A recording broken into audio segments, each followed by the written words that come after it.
Hello, good afternoon. We start with some breaking news. And RMT union members at Network Rail have voted to accept a pay offer. Now, this means that thousands of signal workers and maintenance staff will not take part in any more strikes in a long-running dispute over pay, jobs and working conditions. Well, the offer includes a pay rise of up to 14.4% for the lowest paid and 9.2% for the highest paid.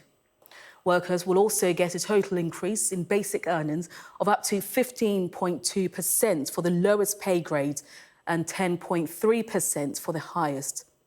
And the offer also includes a renewing of the no compulsory redundancy agreement until January 2025. Well, let's bring in Sky's Milena Veselinovic now, who's in the newsroom for us. So, Milena, does this then spell the end of the strike action then, the long ongoing strike action for the union? Not quite. It spells the end of the strike action concerning people working for the Network Rail, like signallers, like maintenance staff. However, there is still a dispute between the union and the 14 rail companies, as well as between the union ASLEF, that's the train drivers union, and the rail companies. And those strikes are still going to go ahead on the 30th of March and the 1st of April, unless there is a breakthrough in between now and then. However, this has been a very significant move by the union, and that's because those Network Rail strikes were the most disruptive of them all, because you really can't run a train network without signallers or track maintenance staff. That's when we see all of those timetables being cancelled. And it was a decisive yes for this deal. There was a turnout of 90% of RMT members, 76% of them voted in favour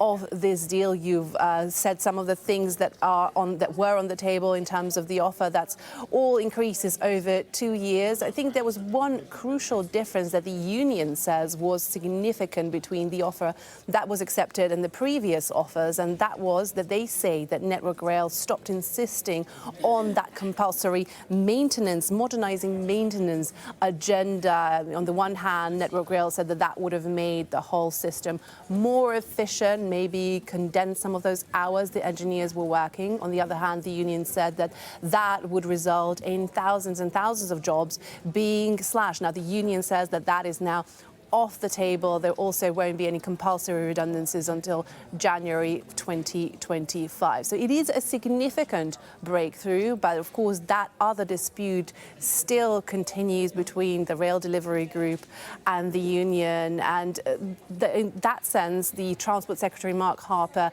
reacted to today's news, but he has condemned the RMT leadership for not putting that separate deal to vote for their membership. I'm going to read you a tweet that he posted a short time ago, and he said, "While this is good news, unfortunately, RMT members who work for train operating companies are not being given the same chance to bring their dispute to an end. That's because the RMT has refused to put the rail delivery group's very similar offer to a vote, denying those members the pay rise they deserve.